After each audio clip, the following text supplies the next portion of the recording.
दोस्तों आज हम अपना नया चैप्टर चालू करेंगे, फाइनेंशियल अकाउंट विद एडजस्टमेंट।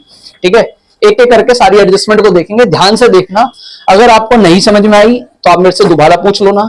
इसको पूरी तरीके से क्लियर करना। जब आप 11th के पेपर दोगे तो सबसे बड़ा जो क्वेश्चन होगा इसी का आएगा। बड़ा इंपॉर्टेंट चैप्टर है समझने के हिसाब से भी, और आप सारी चीजों को कंसिडर करोगे एक तरीके से। इसमें आपसे जर्नल भी पूछा जाएगा, इसको किस तरीके से बैलेंस शीट में चढ़ाना है ये भी बताया जाएगा।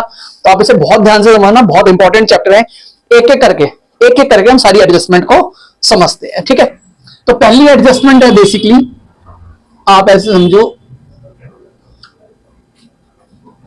क्लोजिंग स्टॉक की। पहली एडजस्टमेंट है क्लोजिंग स्टॉक की, बिल्कुल वैसी है जैसे फाइनेंशियल अकाउंट विदाउट एडजस्टमेंट में थी। क्या करना है, सीधी सी बात है, क्योंकि एडजस्टमेंट अलग से होगी, इसका अमाउंट ट्रायल बैलेंस में नहीं आएगा। तो क्लोजिंग स्टॉक की क्या एडजस्टमेंट है, बेसिकली ये ट्रेडिंग अकाउंट की कौन सी साइड में आता है, बोलो, क्रेडिट साइड में। ठीक है, जितना भी अमाउंट दे रखा है बेसिकली क्रेडिट साइड में, और बैलेंस शीट की कौन सी साइड में आता है, ठीक है। ठीक है, अब इसके साथ एक और चीज ध्यान रखनी है, क्लोजिंग स्टॉक की बेसिकली एडजस्टमेंट खत्म हो गई यहाँ पे। इसमें कुछ नहीं, आपको पहले से ही पता था।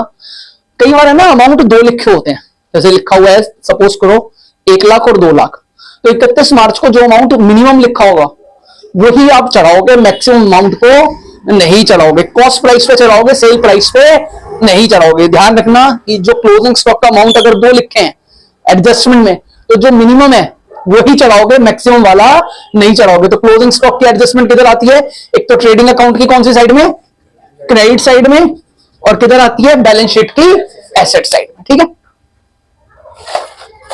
चलो जी अब सेकेंड एडजस्टमेंट समझते हैं, नोट करनी है। ठीक, सेकेंड एडजस्टमेंट है हमारी, इसको यहां से हम ड्रॉप कर देते हैं थोड़ा सा। ठीक है, सेकेंड एडजस्टमेंट हम समझेंगे सैलरी आउटस्टैंडिंग 10,000। ठीक है, सपोज करो सैलरी आउटस्टैंडिंग कितनी है, 10,000 रुपए, एडजस्टमेंट है। और इसके साथ यहां पे ट्रायल बैलेंस में क्या दे रखा है, सैलरी दे रखी है कितने रुपए, सपोज करो 14,000 रुपए दे रखी है।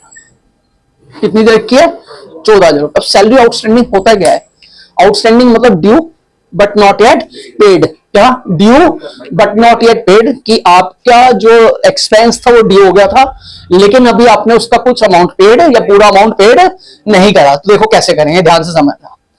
जो सैलरी होती है वो क्या होता है, एक तरीके का क्या होता है, इनडायरेक्ट एक्सपेंस। क्या होता है, इनडायरेक्ट एक्सपेंस। तो इनडायरेक्ट एक्सपेंस किधर आते हैं, P&L अकाउंट की डेबिट साइड में। तो हम यहाँ पे क्या लिखेंगे, P&L अकाउंट। ठीक है, ठीक है, P&L अकाउंट की डेबिट साइड में।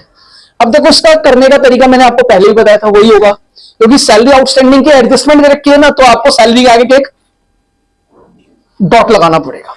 क्वेश्चन पढ़ो, सबसे पहले जो जो एडजस्टमेंट है उनके आगे डॉट लगाओ। सैलरी के आगे डॉट लगाओ, इसका मतलब हमारे को सैलरी के नीचे स्पेस छोड़ना पड़ेगा। तो जैसे हमने यहाँ पे लिखा सैलरी, देखो मैं एक एक एडजस्टमेंट को अलग अलग समझा रहा हूँ।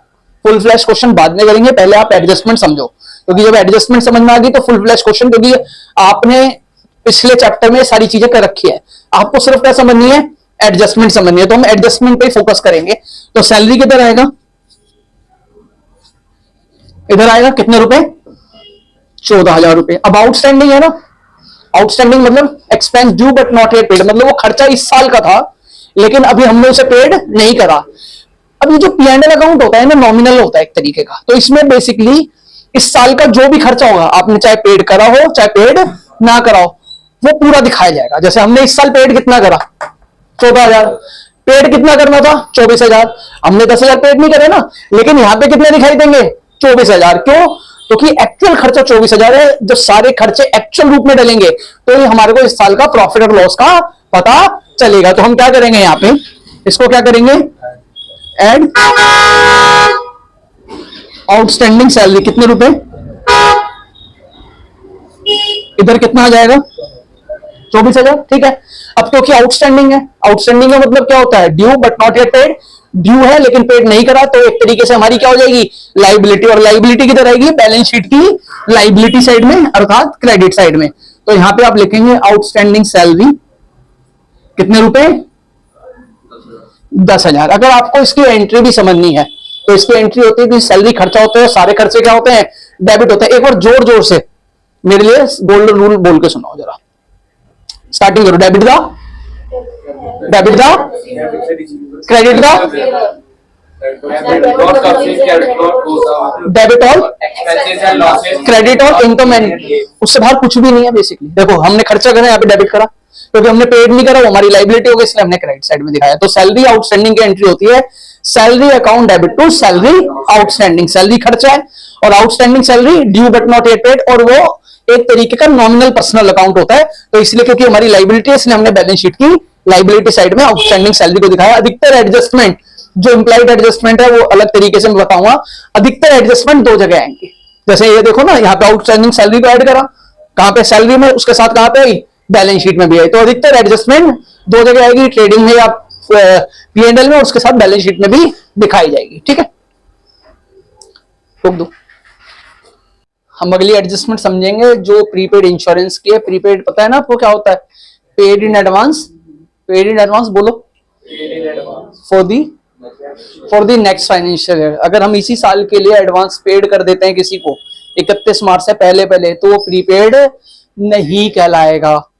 जैसे समझो कि आप 11th में आए, मेरे पास अप्रैल में आए पढ़ने के लिए, आपने 2 महीने पढ़ा, 1.5 महीने पढ़ा, और मैंने आपसे पूछा फीस के लिए, भाई फीस कब दोगे? तो आपने कहा सर आप जब बोलोगे तब दे देंगे।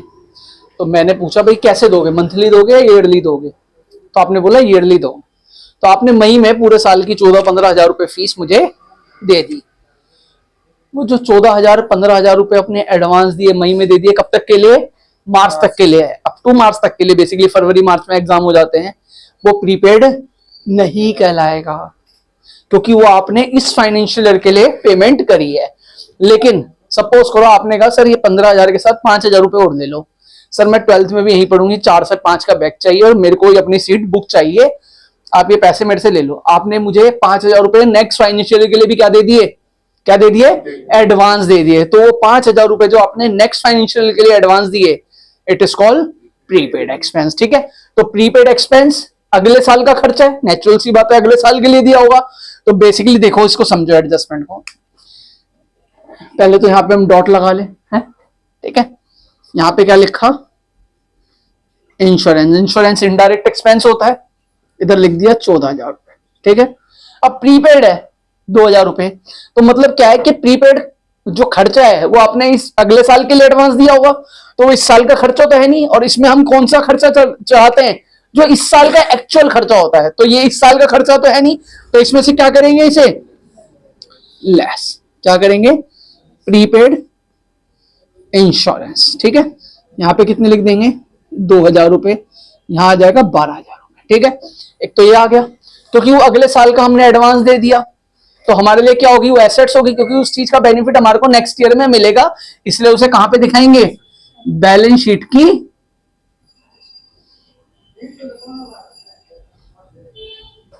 Asset side. क्लियर है, पक्का, इसे नोट कीजिए। यहां पे मशीनरी लिखा हुआ है 1 लाख रुपए, और यहां पे एडजस्टमेंट दे रखी है depreciation on machinery at the rate 10%। कितना दे रखा है, depreciation machinery at the rate 10%। तो मशीनरी कहां पे आएगा, मशीनरी आपको पता है बैलेंस शीट की कौन सी साइड में आएगा, एसेट साइड में। कितने रुपए, 1 लाख रुपए। अब डेप्रिसिएशन लिखा है मशीनरी पे 10%, तो 1 लाख का 10% कितना होता है, 10,000। तो यहां पे इसे क्या कर देंगे, लेस कर देंगे। क्या कर देंगे, लेस कर देंगे। आपको पता ही है, आपने सारी चीजें कर रखी है। यहाँ पे कितना आ जाएगा, 90,000, क्योंकि डेप्रिसिएशन एक तरीके का लॉस है, तो वो कौन सी साइड में आएगा, P&L की डेबिट साइड में। क्यों, क्योंकि all expenses and losses are debited. तो यहाँ पे क्या लिखोगे, टू डेप्रिसिएशन ऑन मशीनरी 10,000। ठीक है, अब एक और चीज समझनी है, जैसे यहाँ पे मशीनरी सपोज करो कब दे रखी है, ऐसे लिखा होगा यहाँ पे कि ये 1 अक्टूबर को आपने खरीदी थी। कब खरीदी थी, 1 अक्टूबर को, ध्यान से समझो, 1 अक्टूबर को खरीदे। अब डेप्रिसिएशन का रेट 10% दे रखा है। इसका मतलब आपने मशीनरी 1 अक्टूबर को मतलब 6 महीने बाद खरीदी थी, तो यहाँ पे जो डेप्रिसिएशन लगेगा ना वो पूरा 10,000 नहीं लगेगा, क्योंकि आपने 1 अक्टूबर को खरीदी तो आधे साल का लगेगा। तो यहाँ पे कितना लगेगा बेसिकली 5,000, इधर कितना आ जाएगा 95,000, और इधर भी 10,000 की जगह क्या आ जाएगा 6 मंथ का डेप्रिसिएशन कितना आ जाएगा 5,000। आप वीडियो देख रहे हैं, इसमें दोनों चीजों को समझाया गया है।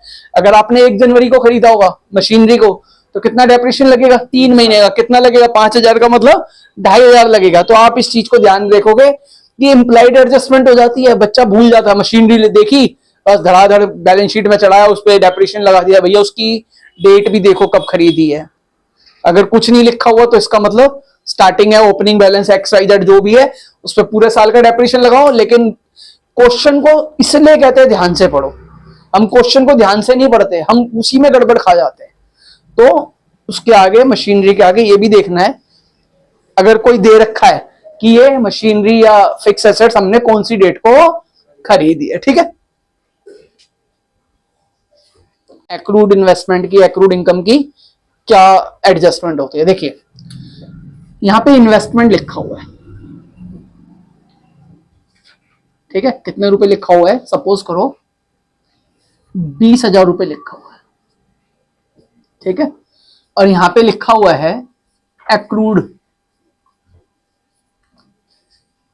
इन्वेस्टमेंट या एक्रूड, ये सॉरी गलत लिखा है, ये इंटरेस्ट लिखा हुआ है। क्या लिखा हुआ है, इंटरेस्ट लिखा हुआ है 20,000, और एक्रूड इंटरेस्ट कितने रुपए का है, सपोज करो 4,000 रुपए का है। अब इसका मतलब क्या है कि हमारे को कोई इन्वेस्टमेंट करनी थी, ठीक है, हमने कोई इन्वेस्टमेंट करी, उस पर हमारे को पूरे साल का सपोज करो 24,000 रुपए इंटरेस्ट मिलना चाहिए था हमारे को, क्योंकि ये ट्रायल बैलेंस में वही आइटम आती है जितना हमने पेड कर दिया है, जितना हमारे को रिसीव हुआ है। इस साल हमारे को जो इंटरेस्ट मिला वो कितना मिला 20,000 रुपए मिला। बेसिकली मिलना कितना चाहिए था, बोलो 24,000, मिला कितना 20,000। 4,000 रुपए जो नहीं मिले वो एक्रूड इंटरेस्ट होगा, मतलब interest due but not yet paid. अब इसका ट्रीटमेंट क्या होगा ये देख लेते हैं, क्योंकि इंटरेस्ट है क्रेडिट साइड में दे रखा है, तो ये P&L की कौन सी साइड में आएगा, क्रेडिट साइड में, किस नाम से, बाई इंटरेस्ट। कितने रुपए 20,000।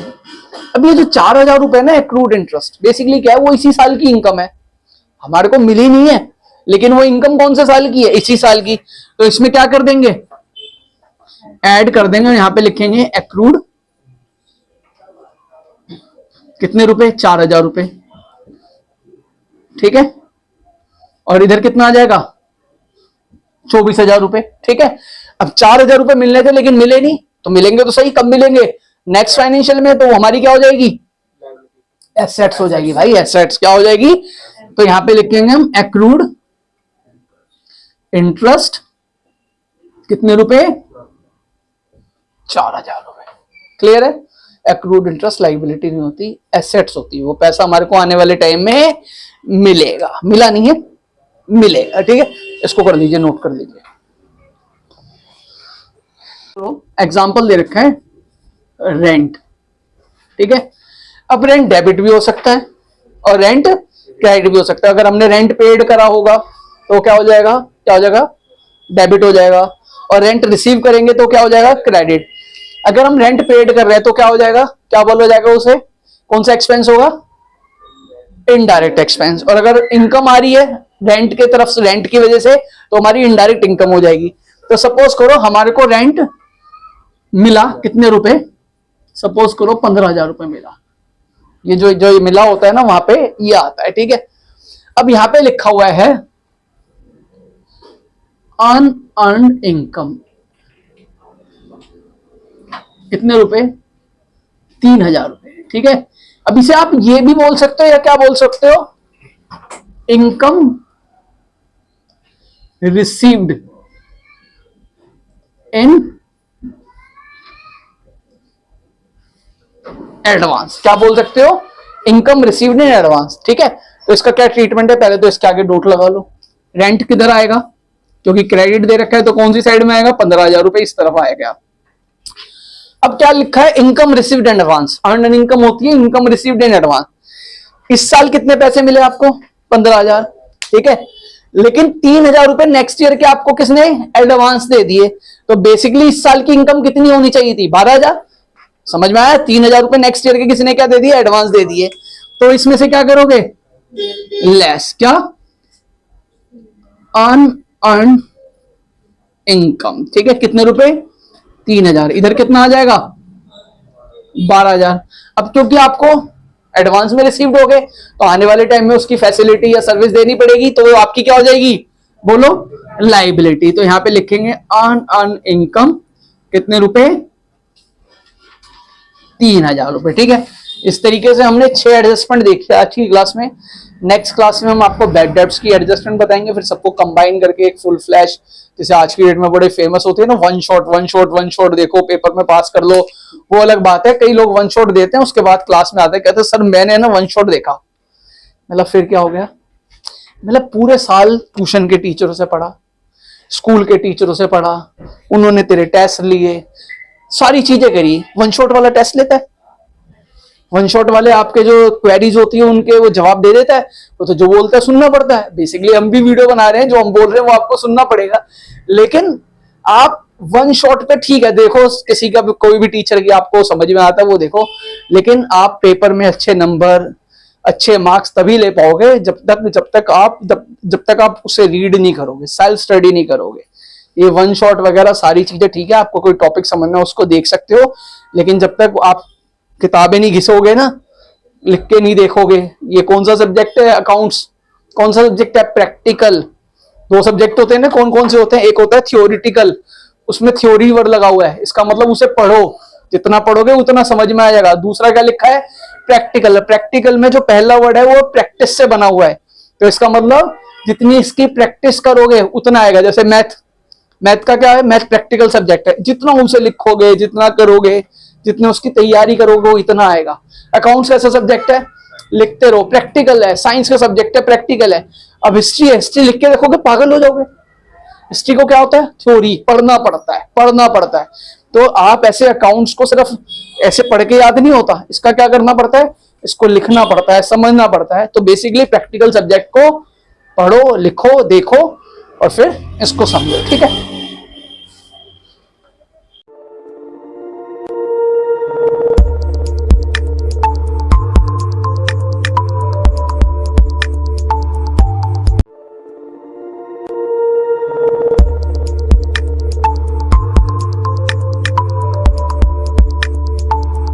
पिछली क्लासेस में आपने एडजस्टमेंट समझी, क्लोजिंग स्टॉक की, आउटस्टैंडिंग एक्सपेंस की, प्रीपेड की, एक्रूड इनकम की, डेप्रिसिएशन की। अब सबसे इंपॉर्टेंट एडजस्टमेंट जो है बैड डेब्ट्स की, अब हम आपको बताएंगे, ठीक है। और ये सबसे इंपॉर्टेंट एडजस्टमेंट इसलिए क्योंकि ये बहुत बड़ी है, इसमें 5-6 चीजें हैं जो सारी चीजें मर्ज होती है। आप बड़े ध्यान से समझना, क्योंकि ये हमेशा जो भी आपका फाइनल अकाउंट विद एडजस्टमेंट है, अगर सपोज करो ये क्वेश्चन आएगा, और वो तो आएगा ही, तो उसमें जरूर आएगी। तो सबसे इंपॉर्टेंट एडजस्टमेंट है, थोड़ी सी बड़ी है, थोड़ी टेक्निकल है। वैसे बिल्कुल आसान है, क्योंकि बच्चे ऐसे कहते हैं कि थोड़ा सा लेंथी है तो टेक्निकल मानते हैं, लेकिन ऐसा कुछ है नहीं। ध्यान से समझना, ठीक है। एक बार सारे बच्चे जो भी यहाँ पे बैठा है, जो भी ऑनलाइन देख रहा है, नोट मत करना, पहले इसे समझना। पहले आप समझोगे तभी आप उसको नोट करोगे, उसका फायदा होगा। घर जाके रिवीजन करो। आप क्या करते हो कि नोट करते रहते हो, लिखते रहते हो, कॉपियां भरते रहते हो, लेकिन उसका रिवीजन नहीं करते। ध्यान से समझो, अपने डाउट लो, ठीक है ना, और उसको डाउट जो है उसको लेके ही आगे बढ़ो, ठीक है ना। तो पहले समझते हैं। सबसे पहले ऐसे है, ठीक है, ये आपका ट्रायल बैलेंस है, P&L अकाउंट है, क्योंकि बैड डेब्ट्स P&L में आता है और बैलेंस शीट बनी हुई है, ठीक है। अब आप समझो कि डेटर दे रखा है। अब डेटर है, नेचुरल सी बात है, कहां पे आएगा, बैलेंस शीट की एसेट साइड में, और बैड डेब्ट्स कहां आएगा, P&L की डेबिट साइड में। अब इसमें कोई एडजस्टमेंट नहीं है, क्योंकि यहाँ पे कोई एडजस्टमेंट लिखी नहीं हुई। अगर सपोज करो ऐसा है तो सीधा है, बैड डेब्ट्स लिखा, कहां पे आएगा, अमाउंट यहाँ पे आएगा P&L अकाउंट में, और डेटर का अमाउंट यहाँ पे लिखा, और एसेट्स का अमाउंट यहाँ पे आएगा, ठीक है, ठीक है। अब आगे क्या होता है, ठीक है। अब एडजस्टमेंट देखते हैं। जैसे पहले यहाँ पे लिखा हुआ है, यहाँ पे लिखा है डाउटफुल डेब्ट,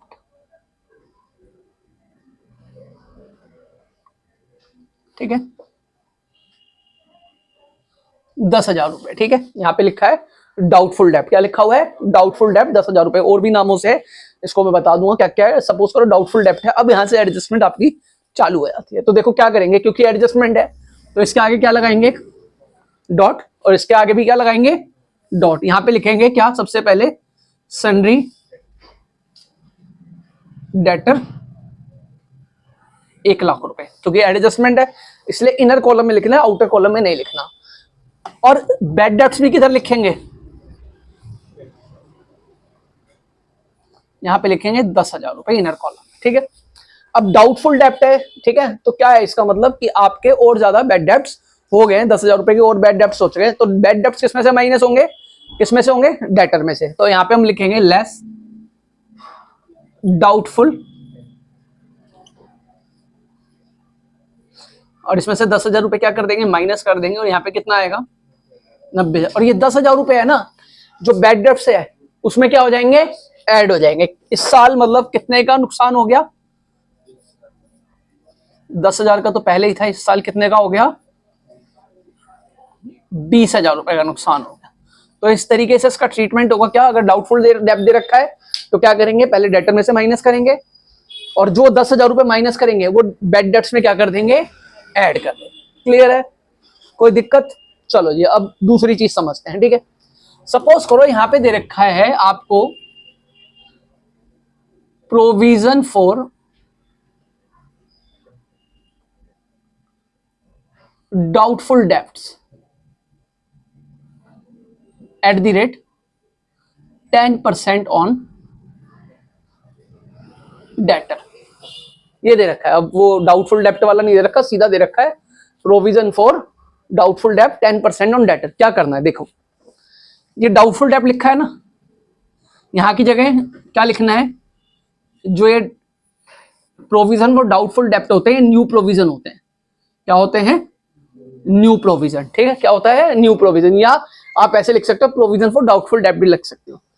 कितना होता है 1,00,000 का 10%, 10,000, यहां से 10,000 माइनस करो, यहाँ पे कितना लिखा, 90,000। और यहाँ पे क्या करना है, यहाँ पे डाउटफुल डेब्ट की जगह क्या लिख दोगे, अब न्यू प्रोविजन, क्या लिख दोगे, न्यू प्रोविजन। कितना, 10,000 रुपए, 10,000 में 10,000 प्लस हुए कितने हो गए, 20,000। दूसरी एडजस्टमेंट ये है, ठीक है।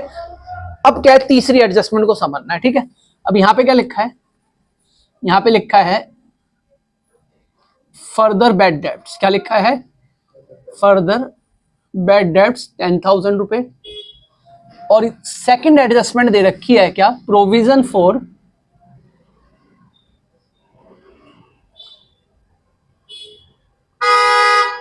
डाउटफुल डेब्ट at the rate 10% on debtor, इस तरीके से दे रखा है। अब यहां से सावधान, ठीक है। अब क्या होगा इसका क्या होगा ट्रीटमेंट, जरा देखो। देखो सबसे पहले जो फर्दर बैड डेब्ट्स हुई है, ठीक है, जो डाउटफुल डेब्ट है, सबसे पहले उसको माइनस करेंगे, ठीक है। तो यहां पे लिखेंगे लेस, क्या लिखेंगे, फर्दर बैड डेब्ट्स, क्या लिखेंगे, फर्दर बैड डेब्ट्स। कितना आ जाएगा, 90,000, ठीक है। अभी इनर कॉलम में ही आएगा। और ये जो फर्दर बैड डेब्ट्स है ना, ये जैसे कि पहले ही बैड डेब्ट्स में क्या हो जाएगा,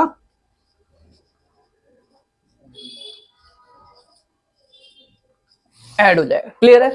अब इसमें डेटर के साथ दो एडजस्टमेंट है, ठीक है, दो कॉलम लगा लो। फर्दर बैड डेब्ट्स ऐड हो गया, यहां पे कितना आ गया, 20,000। कितना आ गया, यहां पे क्या लिखेंगे हम, 20,000। क्लियर है, पक्का। अब क्या है, जो प्रोविजन है ना 10%, जिसे हम न्यू प्रोविजन कहते हैं, ये जो फर्दर बैड डेब्ट्स घटाने के बाद जो अमाउंट आएगा ना, इसके ऊपर 10% निकालना है। अगर सिर्फ प्रोविजन दे रखा हो, फर्दर नहीं दे रखा हो, तो सीधा 1,00,000 का 10% निकाला, बात खत्म हो गई।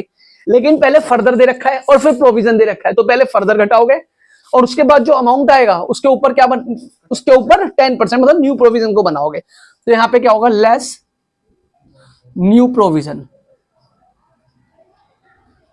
कितना हो जाएगा, 9,000। और यहां पे कितना आ जाएगा, 81,000, ठीक है। और ये जो न्यू प्रोविजन है, ऐड इधर ही हो जाएगा, न्यू प्रोविजन, कितने रुपए, 9,000 रुपए। और इधर कितना आ जाएगा, 29,000 रुपए। क्लियर है, क्या करना है, पहले फर्दर बैड डेब्ट्स को घटाना है, फिर जो अमाउंट आएगा डेटर में उसमें 10% न्यू प्रोविजन निकालना है, और जो बैड डेब्ट्स है मैं फर्दर बैड डेब्ट्स और न्यू प्रोविजन को ऐड करके और इधर आउटर कॉलम में ये लिखना है। ठीक है, तो आपको 2-3 मैंने एडजस्टमेंट समझाई है। अब इसमें आपको न्यू प्रोविजन ओल्ड प्रोविजन जो अमाउंट ज्यादा होगा उसको बताएंगे, पहले आप इसे नोट कर दीजिए। ठीक है,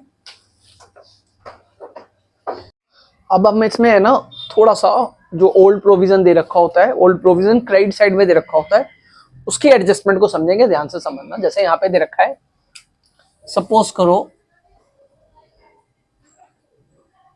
ओल्ड प्रोविजन कितना दे रखा है, यहाँ पे दे रखा है सपोज करो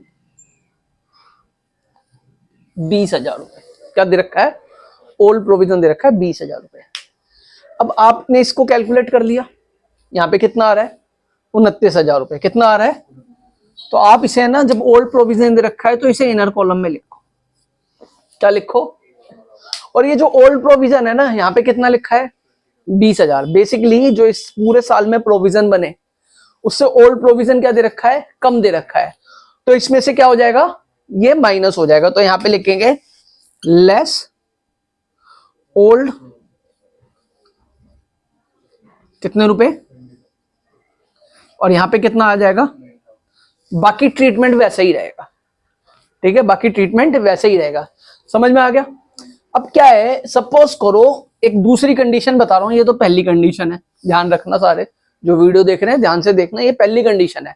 अब दूसरी कंडीशन क्या है, सपोज करो ये फर्स्ट बना दिया मैंने आपके लिए यहाँ पे समझने के लिए, क्योंकि बहुत ज्यादा लेंथी हो जाती है अगर रोक रोक के करते, तो पहले ये फर्स्ट बन गई। अब दूसरी कंडीशन क्या है, दूसरी कंडीशन क्या है कि यहाँ पे ओल्ड प्रोविजन कितने रुपए दे रखा है, या तो ये दे रखा होगा या ये। अब हम इस पे बात करेंगे। ठीक है, यहाँ पे ओल्ड प्रोविजन दे रखा है 30,000 रुपए। क्या दे रखा है 30,000 रुपए। अब देखो क्या करना है, बेसिकली ये जो बैड डेब्ट्स है इसका है ना साइड में एक वर्किंग नोट बना लो। क्या बना लो ना, वर्किंग नोट। अब ये देखना बैड डेब्ट्स फर्दर और न्यू प्रोविजन सबको जोड़ के उसका अमाउंट कितना बैठ रहा है, उसका अमाउंट कितना बैठ रहा है 29,000। आपने वर्किंग नोट बना लिया, बैड डेब्ट्स फर्दर और न्यू प्रोविजन का अमाउंट कितना बैठ रहा है 29,000। अब यहाँ पे देखना आपने 20,000 रुपए लिखे हुए, तो सीधा सा पता चलता है 29 में 20 घटेंगे 9,000 रुपए इधर आ जाएंगे। लेकिन सपोज करो आपने इसका वर्किंग नोट बनाया और इधर आया 29,000 रुपए, कितना 29,000 रुपए, ये देखो 29, ठीक है 29,000। क्या कितना लिखा है 29,000। ठीक है, अब ये 29,000 ओल्ड प्रोविजन यहाँ पे कितना लिखा है सेकंड कंडीशन में 30,000, तो केस उल्टा हो जाएगा, क्योंकि ओल्ड प्रोविजन क्या होता है, आपने पहले से ही प्रोविजन बना रखा है बैड डेब्ट्स के लिए। अब कितने का प्रोविजन बनाया था हमने 30,000 रुपए का, कि मैं बैड डेब्ट्स में जो नुकसान होंगे प्रोविजन वगैरह होंगे मैं 30,000 रुपए तक का नुकसान झेल सकता हूँ, मतलब इतना मैं कवर कर सकता हूँ। आपने उसके लिए पहले ही प्रोविजन बना रखा है, और पूरे साल में जो बैड डेब्ट्स हुए वो 29,000 के हुए हैं, तो इसका मतलब अभी आपके पास 30,000 में से 29,000 घटा के 1,000 बचेगा। इसका मतलब अभी आप 1,000 रुपए का और बैड डेब्ट्स को झेल सकते हो, मतलब उसके लिए प्रोविजन है। ठीक है, चलो ठीक है, तो हम यहाँ पे क्या करेंगे सेकंड केस में, यहाँ पे लिखेंगे ओल्ड प्रोविजन। क्या लिखेंगे, कितने रुपए 30,000, इसमें से लेस क्या करेंगे, लेस बैड डेब्ट्स। क्या करेंगे, कितने रुपए 10,000 रुपए, ये वाला। ठीक है, फिर इसमें से लेस क्या करेंगे फर्दर। ठीक है, कितने रुपए, ये 10,000 रुपए, ये वाला जो आया था, कौन सा, ये वाला, ध्यान से देखो। ठीक है, लेस करेंगे न्यू प्रोविजन, कितना करेंगे 9,000, और ये सारी चीजें इसमें से लेस करके यहां पे कितना आ जाएगा 1,000 रुपए आ जाएगा। समझ में आया। अगर ओल्ड प्रोविजन कम है, ओल्ड प्रोविजन कम है और बैड डेब्ट्स और फर्दर का अमाउंट ज्यादा है तो इसमें से ये माइनस हो जाएगा। लेकिन अगर न्यू प्रोविजन ज्यादा है तो न्यू प्रोविजन में ये सारी चीजें bad debts further new provision ये सारी चीजें क्या हो जाएगी, माइनस हो जाएगी। क्लियर है, पक्का। कोई चीज नहीं समझ में आई तो आप मुझसे पूछ सकते। ठीक है, ठीक है, इसमें मैं एक और चीज बता देता हूँ, ये टॉपिक हमारा कंप्लीट हो जाएगा। ठीक है, अब सपोज करो ये वाला हम केस देखते हैं, ये वाला यहाँ पे कितना अमाउंट आ गया, ये 9,000 रुपए आ गया, बात खत्म हो गई। अब इसमें क्या है, ये सपोज करो अमाउंट 81,000 रुपए है ना, यहाँ पे दे रखा है। अभी हम इसे आउटर कॉलम में नहीं लाते, और यहाँ पे एक और एडजस्टमेंट दे रखी है, डिस्काउंट ऑन डेटर। क्या दे रखा है? Discount on debtor at the rate 10%। 1% होता है, मैंने इस लमसम में कर दिया 10%। अब इसका बैड डेट्स वगैरह से कोई वो नहीं है, कोई रिलेशन नहीं है। बेसिकली आप फर्दर घटाओगे, न्यू प्रोविजन घटाओगे, ये जो आएगा ना इसमें से क्या घटा दो, लेस डिस्काउंट ऑन डेटर। क्या घटाओ, कितने रुपए? 8100। यहां पे आ जाएगा 72,900 रुपए। और ये 8100 रुपए ना, इसका बैड डेब्ट्स में नहीं ऐड करना, ये अलग से ही आएगा। और यहां पे आप लिख दोगे टू डिस्काउंट ऑन डेटर, कितने रुपए? 8100 रुपए। क्लियर है? पक्का? डिस्काउंट का बैड डेब्ट से कोई मतलब नहीं है, लेकिन एक चीज ध्यान रखनी है कि डिस्काउंट को सीधा माइनस नहीं कर दोगे, पहले सारे उसमें से फर्दर न्यू प्रोविजन माइनस होगा, उसके बाद एक्चुअल डेक्टर का अमाउंट निकलेगा। जैसे हमारा निकला 81,000, फिर उसके ऊपर हमारे को डिस्काउंट देना है, क्योंकि डिस्काउंट दिया है तो हमारे लिए क्या है, बोलो, जम के बोलो, क्या है डिस्काउंट? डिस्काउंट क्या होता है, बोलो? लॉस होता है। क्या होता है? लॉस होता है। और सारे लॉस किधर आते हैं? P&L अकाउंट की डेबिट साइड में। तो डिस्काउंट को अलग से दिखाना है। बच्चे गलती करते हैं कि डिस्काउंट को प्रोविजन या बैड डेब्ट्स के साथ दिखा देते हैं, आपको डिस्काउंट को बिल्कुल अलग से दिखाना है। इस तरीके से बैड डेब्ट्स नामक अध्याय पूरा समाप्त हुआ। अध्याय का मतलब चैप्टर तो नहीं, बेसिकली टॉपिक समाप्त हुआ। ठीक है, इसको अच्छे से नोट कर लीजिए। जो भी डाउट है कमेंट में लिख के मुझे डाल सकते हैं। और ठीक है, ठीक है भाई। देखो, दो चीजें होती है, आप ध्यान से समझो। एक होता है प्रोविजन और एक होता है रिजर्व। ठीक है, provision is set aside from the profit, मतलब प्रोविजन सॉरी रिजर्व क्या होता है? Set aside from the profit, मतलब आप रिजर्व को प्रॉफिट में से अलग कर लेते हो। बेसिकली क्या है, जैसे हमारा प्रॉफिट 1,00,000 रुपए है, तो आपने 10,000 रुपए ना इसमें से अलग कर लिए, और ये 90,000 रुपए क्या हो गए? रिजर्व हो गए। अब रिजर्व क्या होता है? एक होता है जर्नल रिजर्व। क्या होता है? जर्नल रिजर्व, मतलब 10,000 रुपए अलग रख लिए। अगर बिजनेस में कोई भी डिफिकल्टी या कोई भी प्रॉब्लम आती है पैसों से रिलेटेड, तो इस 10,000 रुपए का आप इस्तेमाल कर सकते हो कहीं पे भी। जैसे लेबर के लिए इस्तेमाल कर लिया, कोई नई मशीनरी खरीदनी है, बिजनेस में किसी भी चीज के लिए आप इसको इस्तेमाल कर सकते हो। एक तो होता है रिजर्व और एक होता है प्रोविजन। क्या होता है? प्रोविजन। प्रोविजन क्या है? जैसे आप देखो कि आप जब पैदा हुए, ठीक है, तो आपके पेरेंट्स क्या करते थे? जो भी उनकी इनकम थी या सैलरी थी, उसमें से है ना कुछ अमाउंट साइड में निकाल के रख लेते थे। इसकी शादी के लिए मैं प्रोविजन बना रहा हूँ, इसकी शादी करूंगा तब काम आएगा, या आपकी पढ़ाई के लिए काम आएगा, तो it is called provision. Provision खर्चा है बेसिकली, वो एक्सपेंस है बेसिकली। बना प्रोविजन रहे हो, लेकिन किसके लिए बना रहे हो? एक्सपेंस के लिए। वो होगा ही होगा प्रोविजन। लेकिन ये क्या होता है? General reserve. जनरल रिजर्व होगा नहीं होगा ये डिपेंड करता है। जैसे सपोज करो आप स्पेसिफिक रिजर्व बनाते हो, जैसे स्टाफ वेलफेयर फंड या वर्कमैन कंपेंसेशन फंड, जैसे पार्टनरशिप में बनाते हैं। अगर सपोज करो इस फंड का इस्तेमाल नहीं होता, तो वापस आप आपस में डिस्ट्रीब्यूट कर सकते हो, लेकिन प्रोविजन को डिस्ट्रीब्यूट नहीं करा जाता। और एक इसमें है ना, रिजर्व में दो चीजें होती है। एक तो जनरल रिजर्व होते हैं, कहीं पे भी इस्तेमाल कर लिया। एक स्पेसिफिक रिजर्व होते हैं। क्या होते हैं? जैसे आपने बनाया वर्कमैन, जैसे आप ऐसे समझो कि आपकी मम्मी ने आपको 100 रुपए दिए किसी सामान को लाने के लिए, ठीक है, लेकिन मम्मी ने एक बात बोली, बेटा देखिए 30 रुपए की है ना, पूजा का सामान लाना है।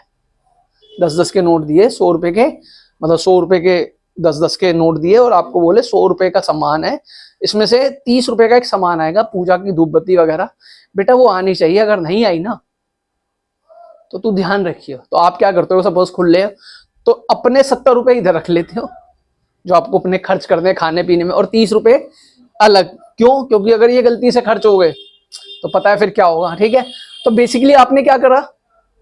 स्पेसिफिक रिजर्व बना लिया। भैया 30 रुपए को तो जाके मेरे को पूजा के सामान पे खर्च करना है, ये 30 रुपए पूजा के सामान पे ही खर्च, जैसे घर में नहीं करते, कोई दिक्कत हो जाती है तो भगवान के नाम के पैसे निकाल देते हैं 20 रुपए, वो किस पे चढ़ते हैं? वो भगवान पे ही चढ़ते हैं, उसका कोई और इस्तेमाल नहीं होता। लेकिन सपोज करो आपको प्रॉफिट हो रहा है, आपको प्रॉफिट हो रहा है बिजनेस के अंदर, आपने 20,000 रुपए अलग से रख लिए, तो बिजनेस में कोई भी दिक्कत आएगी उस 20,000 को इस्तेमाल कर सकते हो, लेकिन जो भगवान के नाम के अलग से निकाले उसको कभी भी इस्तेमाल आप नहीं करोगे। तो रिजर्व क्या मतलब है?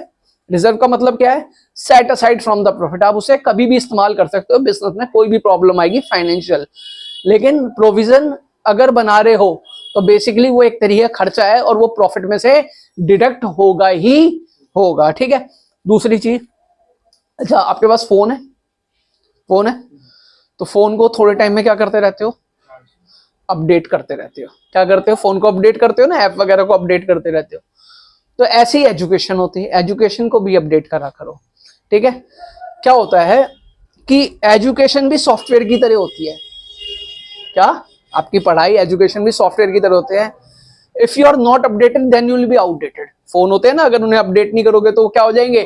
आउटडेटेड। ऐसी एजुकेशन है। अब अगर एजुकेशन को अपडेट नहीं करोगे ना तो आपके दिमाग से, आपके कार्य में वो क्या हो जाएगी? आउटडेट होगी। तो आप अपनी पढ़ाई की चीजों को भी लगातार अपडेट रखा करो, ठीक है। चलो,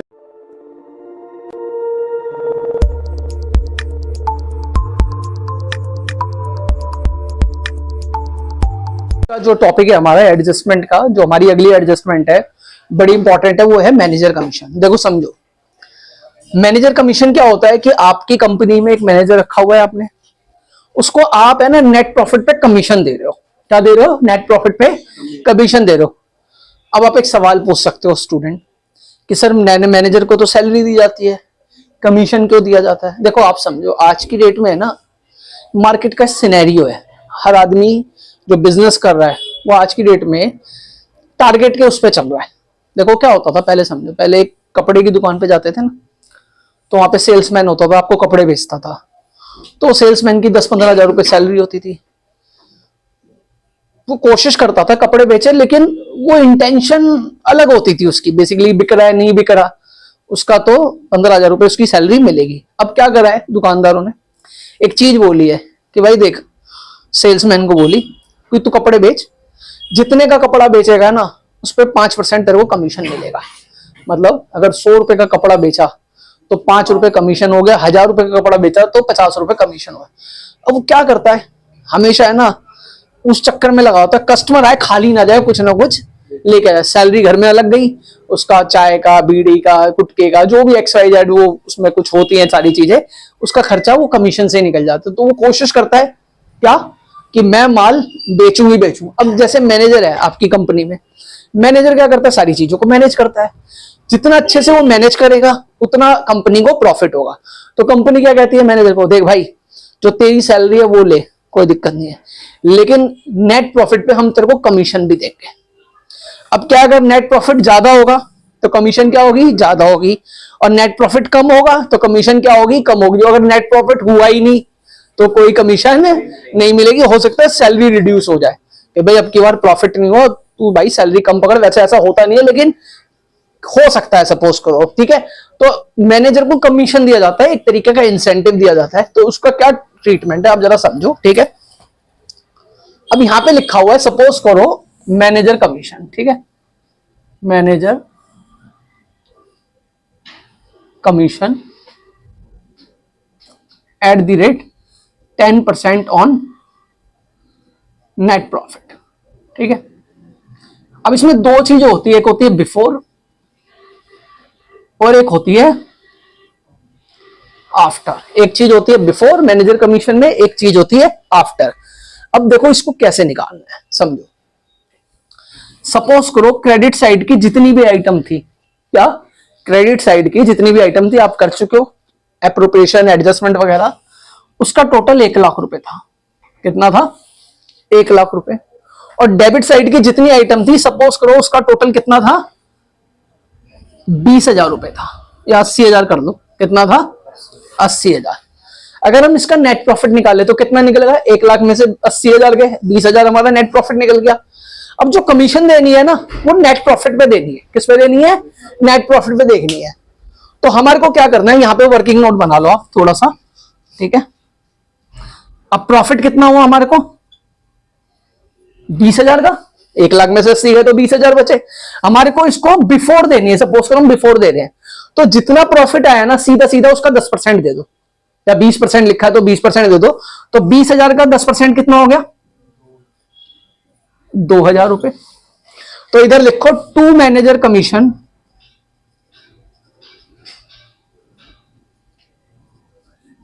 पेबल, क्योंकि अभी हमने उसे पे नहीं करी, अभी उसे हम देंगे। तो 2000 रुपए कमीशन है, यहां पे कितना लिख दो 2000 रुपए, ठीक है, इसे यहां पे लिख लो आप चाहो तो 80,000। अब 2000 कमीशन दे दिया ना, प्रॉफिट कितना था, प्रॉफिट कितना था बोलो 20,000, 20,000 में से 2000 कमीशन दे दिया, तो नेट प्रॉफिट कितना होगा, ठीक है, नेट प्रॉफिट होगा 18,000 रुपए। इसका पता ही आपको नेट प्रॉफिट का क्या ट्रीटमेंट करना है, कैपिटल में प्लस कर देना बैलेंस शीट में। अब ये मैनेजर कमीशन पेबल लिखा हुआ है, इसका मतलब अभी हमने से पेड नहीं करी, आने वाले टाइम में पेड करेंगे, तो ये हमारी क्या हो जाएगी बोलो लाइबिलिटी। तो यहां पे आ जाएगा बैलेंस शीट की लाइबिलिटी साइड में टू मैनेजर कमीशन पेबल 2000 रुपए। कोई सवाल पूछना है तो पूछ सकते हो। हाँ, पहले आप देखो समझो, क्रेडिट साइड का टोटल लिखा, डेबिट साइड का भूल जाओ, मैनेजर कमीशन को बाद में लिखेंगे। क्रेडिट साइड में से डेबिट घटा दिया, जैसे क्रेडिट साइड का टोटल 1 लाख था, डेबिट साइड का था 80,000, बेसिकली कितना प्रॉफिट बचा 20,000। अब उस 20,000 पे तुम्हारे को मैनेजर को कमीशन देनी है, ठीक है, प्रॉफिट पे कमीशन देनी है, लिखा है ना manager commission at the rate 9% of net profit. तो क्या है 20,000 का 10% कितना होता है 2,000, आपने यहाँ पे मैनेजर कमीशन लिख दिया 2000, बेसिकली प्रॉफिट कितना हुआ था 20,000। अब 20,000 में से 2000 क्या देनी है हमारे को, कमीशन देनी है, तो बेसिकली जो नेट प्रॉफिट बचा वो कितना बचा 18,000 रुपए लिखा, आपने नेट प्रॉफिट 18,000 रख दिया, 2000 मैनेजर कमीशन। अब मैनेजर कमीशन पेबल है क्योंकि अभी हमने पेड नहीं करा, तो हमारी क्या हो जाएगी लाइबिलिटी हो जाएगी, ठीक है, ये बिफोर वाला है। अब आफ्टर वाले में क्या करते हैं, मैंने पहले ही क्लासों में आपको बता रखा है कि आफ्टर वाले में क्या करते हैं, फिर भी एक बार आप देख लो। आफ्टर वाले में क्या करते हैं, देखो ये 20,000 लिखा हुआ है ना, अब क्या है आफ्टर का मतलब क्या है कि जो प्रॉफिट है ना नेट प्रॉफिट, उसमें कमीशन ऑलरेडी इंक्लूड है। तो अगर प्रॉफिट में मैनेजर कमीशन इंक्लूड होती है तो कैसे निकालते हैं, यहां पे लिखेंगे 10/110, क्या लिखेंगे 10/110, लमसम मैं बता देता हूं, सपोज करो कितना आ गया 1,000 रुपए आ गया, वैसे या 1,500 रुपए आ गया, तो आप मैनेजर कमीशन कितना लिखोगे 1,500 रुपए लिखोगे, तो यहां पे कितना लिखोगे 1,500 रुपए, यहां पे प्रॉफिट कितना हो जाएगा 18,500 रुपए, कितना हो जाएगा 18,500, और यहां पे तो वही 1,500 रुपए मैनेजर कमीशन आएगा, और जो नेट प्रॉफिट है उसका ट्रीटमेंट आपको पता ही है, कई सारी क्लासेस में मैं बता चुका हूं, उसको बताने की मेरे को जरूरत नहीं है। आफ्टर में क्या करते हैं, बिफोर में क्या करते हैं, 20,000 का 10% तो 10% निकालेंगे, आफ्टर में 20,000 का 10/110 कर देंगे। सपोज करो 20% प्रॉफिट दे रखा है तो 20/120, देखो इसका रीजन क्या होता है ये भी समझ लो। सपोज करो 105 रुपए का प्रोडक्ट है और इसमें जीएसटी इंक्लूड है, 105 रुपए का अमाउंट है, इसमें जीएसटी इंक्लूड है। अब मैं आपसे पूछूं 5% जीएसटी है, तो प्रोडक्ट का अमाउंट कितना और जीएसटी का अमाउंट कितना है, तो बड़ा आसान है, सीधा सीधा बता दो, ये 5 रुपए जीएसटी का अमाउंट है और 100 रुपए का प्रोडक्ट है। लेकिन सपोज करो ये 115 रुपए है, अब इसमें 12%, 115 रुपए में 12% जीएसटी का अमाउंट इंक्लूड है, तो बताओ कैसे निकालोगे। तो उसका तरीका क्या होता है, यहां पे करो 12/112। अब इधर देखो सीधा सीधा से मैं इसको समझा देता हूं। अब इसमें जीएसटी का अमाउंट अलग निकालना है क्योंकि फिगर बड़ी नॉर्मल सी आपको अच्छे समझ में आ जाएगी। अब इसमें जीएसटी का अमाउंट निकालना है तो क्या करोगे, 5% है ना जीएसटी, इंटू 5/105, तो क्या होगा 105 से 105 कट गया तो 5 रुपए तो जीएसटी का अमाउंट हो गया, तो 100 रुपए क्या हो गया प्रोडक्ट का प्राइस हो गया। तो कभी भी किसी चीज में कोई चीज इंक्लूड है, जैसे आप कोई भी प्रोडक्ट लेके आए, वो कह रहे हैं 150 रुपए का, इसमें जीएसटी इंक्लूड है, अब आपको जीएसटी निकालना है, उससे पूछो कितना जीएसटी इंक्लूड है, वो कहता है सपोज करो 12% है, तो 12/112 कर दो, तो आपका जीएसटी का अमाउंट अलग निकल जाएगा, जीएसटी का अमाउंट को 1.5 जो भी अमाउंट है उसमें से माइनस करो और आपको प्राइस जो प्रोडक्ट का है वो अलग पता चल जाएगा, ठीक है। तो मैनेजर कमीशन नाम की एडजस्टमेंट हमने यहाँ पे समझा दी, आपको जो भी डाउट है आप पूछ सकते हो, ठीक है, इसको नोट कर लो, ठीक है। जो मैं अगली एडजस्टमेंट समझा रहा हूँ इंटरेस्ट ऑन कैपिटल और इंटरेस्ट ऑन ड्राइंग की समझा रहा हूँ, ध्यान से समझेंगे। देखिए पहले तो आप देखिए एडजस्टमेंट क्या है, कैपिटल की और इंटरेस्ट की है, तो सबसे पहले क्या करना है यहाँ पे डॉट लगा लेना है, मतलब इसके नीचे हमारे को स्पेस छोड़ना है, इससे हमारे को पता चलेगा। अब कैपिटल किधर आता है आपको पता ही है, कैपिटल किधर आता है लाइबिलिटी साइड में, इधर आप कितना लिख लेंगे 1,00,000 रुपए, ठीक है। अब पहली चीज है इंटरेस्ट ऑन कैपिटल, हम कैपिटल पे क्या दे रहे हैं, इंटरेस्ट दे रहे हैं, ठीक है। अब इंटरेस्ट ऑन कैपिटल क्या होता है, फर्म के लिए एक एक्सपेंस होता है, क्या होता है, एक्सपेंस। अब क्योंकि वो एक्सपेंस है, सारे एक्सपेंस और लॉस क्या होते हैं, डेबिट होते हैं, तो इंटरेस्ट ऑन कैपिटल एक्सपेंस है, इसलिए वो कहां पे आ जाएगा, टू इंटरेस्ट ऑन कैपिटल, किधर आ जाएगा, किधर आ जाएगा, पी एंड एल अकाउंट की डेबिट साइड में। और उसके साथ कैपिटल में क्या हो जाएगा, ये ऐड हो जाएगा, क्या हो जाएगा, ऐड हो जाएगा, कितने रुपए, 10,000, यहां पे कितना आ जाएगा, 1,10,000 रुपए, ठीक है। अब इंटरेस्ट ऑन ड्राइंग है, इंटरेस्ट ऑन ड्राइंग फर्म के लिए इनकम होती है, तो क्या होगा, जितना भी इंटरेस्ट है, कितना इंटरेस्ट होगा, इंटरेस्ट ऑन ड्राइंग फर्म के लिए इनकम है, तो पी एंड एल अकाउंट की कौन सी साइड में आएगा, क्रेडिट साइड में, तो यहां पे लिखेंगे इंटरेस्ट ऑन ड्राइंग, कितने रुपए, 5,000 रुपए। और जो ड्राइंग का अमाउंट है ना, कितना दे रखा है ड्राइंग का, ड्राइंग को क्या करते हैं, लेस करते हैं, क्या करते हैं, लेस करते हैं, तो 50,000 प्लस इसमें क्या कर दोगे, इंटरेस्ट ऑन ड्राइंग को क्या कर दोगे, ऐड कर दोगे, कितना हो गया, 5,000। तो टोटल जो ड्राइंग और इंटरेस्ट ऑन ड्राइंग मिलाकर कितनी हो गई, 55,000। 1,00,000 में से 55,000, 1,10,000 में से 55,000 घटाया तो कितना आएगा, 55,000। तो इस 55,000 को किधर लिख दो, आउटर कॉलम में लिख दो। समझ में आ गया, मतलब सीधी सीधी बात है, जो इंटरेस्ट ऑन कैपिटल होगा, कैपिटल का जितना अमाउंट है उसमें इंटरेस्ट निकालोगे, उसको किधर लिख दोगे, पी एंड एल की डेबिट साइड में, और इंटरेस्ट में ऐड कर दोगे। और जो इंटरेस्ट ऑन ड्राइंग होगा वो पी एंड एल अकाउंट की क्रेडिट में साइड में जाएगा, और उसे ड्राइंग में प्लस कर दोगे, बाकी आपको पता ही है, ठीक है। तो इंटरेस्ट ऑन कैपिटल और इंटरेस्ट ऑन ड्राइंग की एडजस्टमेंट यहाँ पे खत्म होती है। कोई डाउट है तो पूछ सकते हो, नहीं है, ठीक है। एडजस्टमेंट एक साथ देखेंगे, ठीक है। वो क्या है कि गुड डिस्ट्रीब्यूटेड एज सैंपल, ठीक है, या good taken for proprietor for personal use, और good distributed as staff welfare expense. तीनों एडजस्टमेंट को देखेंगे क्योंकि लगभग तीनों का ट्रीटमेंट एक जैसा है, ठीक है। सबसे पहले देते हैं good distributed as sample 10,000। Basically क्या होता है कि आपने जो आपका माल है, जो आपका स्टॉक है, एज ए सैंपल लोगों के बीच में डिस्ट्रीब्यूट कर दिया। कई बार आप देखते होंगे ना, सड़क पे मेयोनीज बांट रहे होते हैं, कोई कॉफी का पाउच बांट रहा होता है, कोई चाय पत्ती का पाउच बांट रहा होता है। हमने भी, हमारे घर में भी एक काम था, हमारी जब ये बराबर में चक्की की दुकान थी, हमारे चाचा वाचा ने एक बार चाय पत्ती की बेचने का काम करा था, चाय पत्ती के बेचने का। मेरे को याद भी है, ब्लैक रोज टी थी वो, उसका ब्रांड। तो लोग आते थे दुकान पे, चक्की की दुकान पे, तो उन्होंने कहा था 20-20, 30-30 ग्राम के सैंपल बनाए थे छोटे छोटे, और वो जो भी आता दुकान पे उसको देते थे कि आप ये पी के देखना, चाय बनाना, अगर आपको अच्छी लगे तो आप आके लेना, नहीं तो कोई बात नहीं। लेकिन वो जो स्टॉक दिया जा रहा है, सैंपल दिया जा रहा है, वो किस में से दिया जा रहा है, स्टॉक में दिया जा रहा है, तो स्टॉक माइनस होगा बेसिकली। है वो एडवर्टाइजमेंट, सैंपल बेसिकली एडवर्टाइजमेंट का एक पार्ट है, वो एक अलग बात है, लेकिन क्योंकि हम उसे अपने स्टॉक में से दे रहे हैं सैंपल को, तो स्टॉक में से माइनस होगा। तो देखते हैं इसका ट्रीटमेंट क्या होता है, ठीक है। तो सबसे पहले क्योंकि परचेज है, तो परचेज कौन से अकाउंट में जाएगा, ट्रेडिंग अकाउंट में। कितने रुपए, 1,00,000 रुपए। अब हमने 10,000 रुपए के एज ए सैंपल बांट दिए, तो लेस सैंपल, ठीक है। कितने रुपए के, 10,000 रुपए के। इधर कितना लिख दिया, 90,000, क्योंकि और भी एडजस्टमेंट नहीं तो इधर ही लिखते।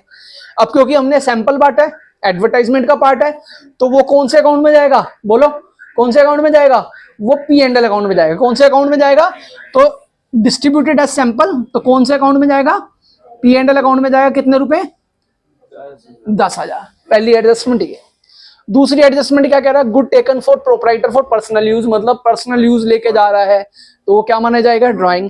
क्योंकि लेके क्या जा रहा है, फॉर्म में से गुड्स लेके जा रहा है, तो इसलिए इसको क्या करेंगे, इसमें से क्या करेंगे, एज ए माइनस कर देंगे, और यहाँ पे लिख दो ड्राइंग। कितने रुपए, 5,000। इधर कितना आ गया, 85,000 रुपए। अब वो ड्राइंग लेके जा रहा है, सपोज करो यहाँ पे ना 1 2 3 ड्राइंग लेके जा रहा है ना, जो भी ड्राइंग का अमाउंट होगा, क्या होगा, जो भी ड्राइंग का अमाउंट हो, काट दो,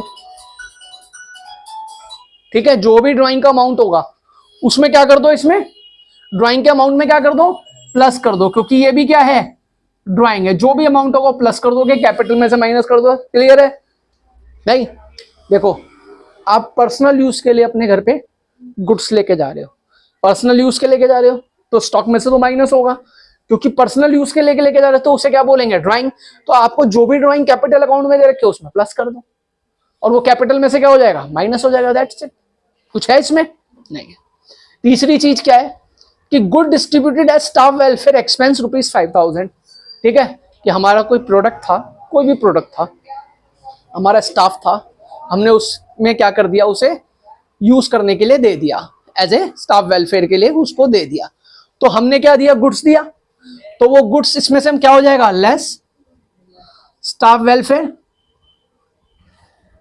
कितने रुपए था, 5,000, तो इधर कितना आ जाएगा, 80,000, क्योंकि स्टाफ वेलफेयर के लिए दिया है। तो स्टाफ वेलफेयर कौन सा होता है, पीएनएल अकाउंट में डालता है। स्टाफ वेलफेयर कौन से अकाउंट में जाता है, पीएनएल अकाउंट में। तो यहाँ पे जो भी स्टाफ वेलफेयर दे रखा होगा उसमें क्या हो जाएगा, ऐड हो जाएगा, नहीं तो अलग से आप इसे लिख सकते हो। That's it. सब देखो, कोई चीज ड्राइंग में ऐड हो रही है, अगर आप ड्राइंग निकाल रहे हो पर्सनल यूज के लिए, अगर सैंपल लेके जा रहे हो तो वो पीएनएल अकाउंट में जा रहा है, अगर स्टाफ वेलफेयर के लिए दे रहे हो तो पीएनएल अकाउंट में जा रहा है। लेकिन एक कॉमन चीज है सब चीजों में, क्या, कि ये जो भी चीज आप पर्सनल यूज के लिए, स्टाफ में बांटने के लिए या एज ए सैंपल लेके जा रहे हो, वो सारी चीजें किसमें से माइनस होगी, ड्राइंग में, परचेज में से माइनस होगी। किसमें से माइनस होगी, तो ये ध्यान रखो कि सारी चीजें परचेज में से माइनस करनी है, ये एंट्री। और तीसरी चीज, दूसरी चीज आपको ये ध्यान रखना है कि वो ड्राइंग में ऐड होगी या पीएनएल में जाएगी या फलाना में जाएगी या ढिका में जाएगी। ठीक है, क्लियर है, पक्का, कोई डाउट है, चलो।